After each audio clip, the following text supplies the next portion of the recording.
6 missiles were launched from Ukraine to Russia, and everyone is saying World War III. I got a message from my father saying, hey, son, you know, this is getting complicated. Biden is authorizing, and we're gonna get World War III. So what we should do with our finances? Well, today I'm gonna talk about these two elements. And the first element is that World War III is not happening soon. Let me tell you why. What are the 6 missiles that were launched from Ukraine to Russia? Well, they're created by one of the largest defense companies in the world called Lockheed Martin. So a lot of the media, and if you check all the messages that you read about it, it says long range. So when you research, Google it or go to Perplexity and find the specific reference of these missiles. They go from 165 kilometers to 300 kilometers. Okay?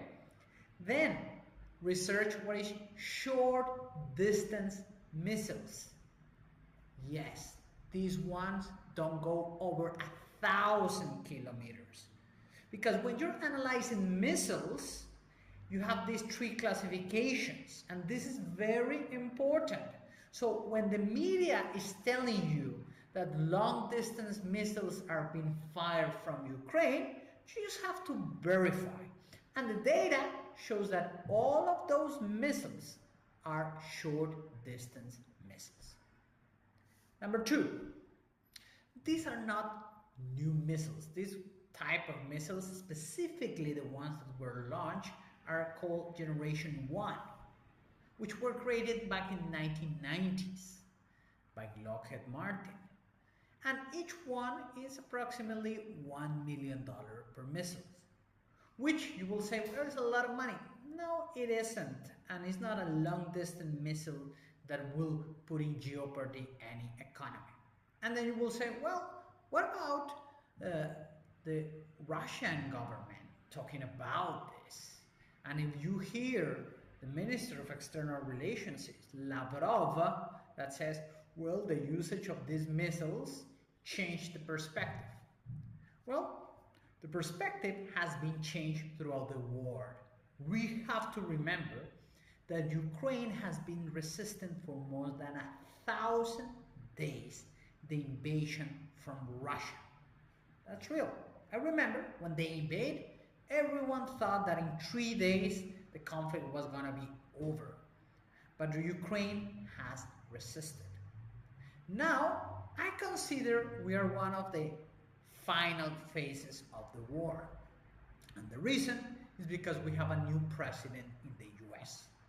While Biden is still supporting and has put the largest military package in the history of the world, more than $100 billion to another country to fight a war. Yeah, those are the massive numbers.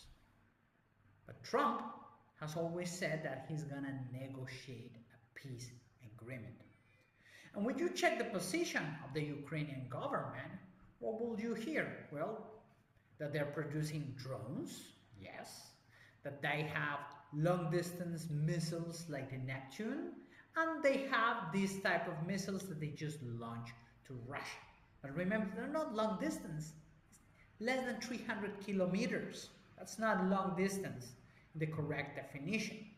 And why is this important? Because when you're talking about a war that could extend, then you need to use other type of technology. So in that way, what is happening now with the war, 1,000 days of conflict, 1,000 days of Ukraine defending itself, and 1,000 days of the US sending billions of dollars in military equipment and aid to Ukraine.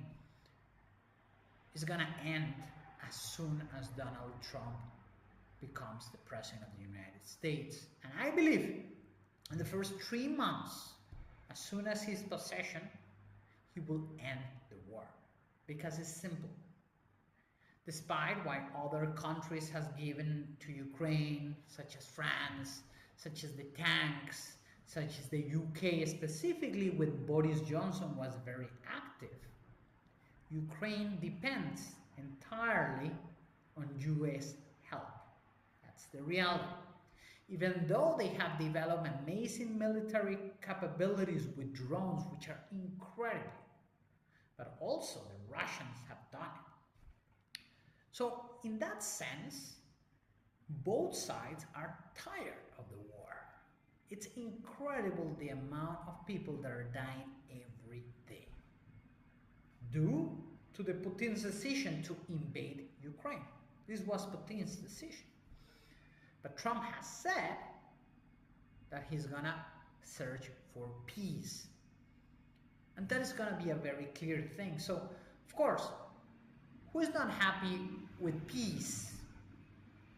Well, first of all, the military contractors, yes, like Lockheed Martin. They love wars because that's the way that they can sell more. They love wars because it's the way that they receive contracts from the US government so they can produce more. They love war because they can be very, very profitable.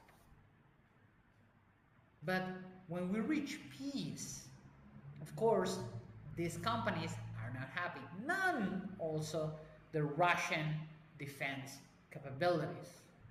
No, they are not happy either. And Putin, at the end, he will not be happy because it's like he tried and he didn't achieve his goal. Yeah, he took part of the Ukrainian territory, but not what he wanted. So at the end, when you analyze the economic impact of the war both in Russia and in the Ukraine, you will see that the best outcome right now is to stop the war. We don't have to increase that. And for that, I believe we're not gonna get into World War III as you're reading in the media. So read things in detail. You know, it's like, of course, who likes wars? The people that profit from wars. Just ask any Ukrainian in the battlefield. Just ask any Russian in the battlefield if he wants to continue with that. No. Yeah, there are of course some soldiers that love wars, but so what Trump will do, as soon as he becomes president, he will negotiate that agreement. And in that way, in 2025, the war, the invasion, Russian invasion to Ukraine will be ended and we will avoid World War III. I have said that since the beginning of January of 2024.